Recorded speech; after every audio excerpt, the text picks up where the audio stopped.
السلام علیکم ورحمۃ اللہ وبرکاتہ۔ آج کی حدیث حضرت جابر بن سمرہ رضی اللہ عنہ روایت بیان کرتے ہیں کہ نبی کریم صلی اللہ علیہ وسلم کے 2 خطبے ہوتے تھے جن کے درمیان آپ بیٹھتے تھے۔ آپ قرآن پڑھتے تھے اور لوگوں کو نصیحت کرتے تھے۔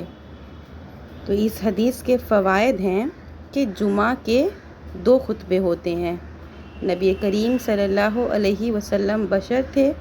دونوں خطبوں کے درمیان بیٹھنا چاہیے، خطبہ کھڑے ہو کر دینا چاہیے، خطبہ جمعہ میں قرآن پڑھنا چاہیے، خطبہ میں نصیحت کرنا چاہیے، دین سکھانا چاہیے، خطبہ مدلل ہونا چاہیے، قصے کہانی سنانے سے بچنا چاہیے، کتاب و سنت کی روشنی میں خطاب کرنا چاہیے۔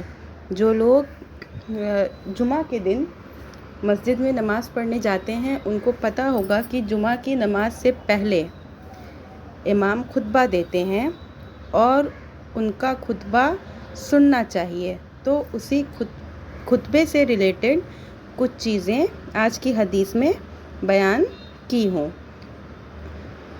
ہمیں جمعہ کے دن اور بھی دنوں میں نماز کی پابندی کرنا چاہیے، اور جمعہ کے دن خطبہ بہت سے لوگ ایسے ہیں جو جمعہ کا خطبہ نہیں سنتے ہیں، وہ عین جماعت کے وقت مسجد میں داخل ہوتے ہیں۔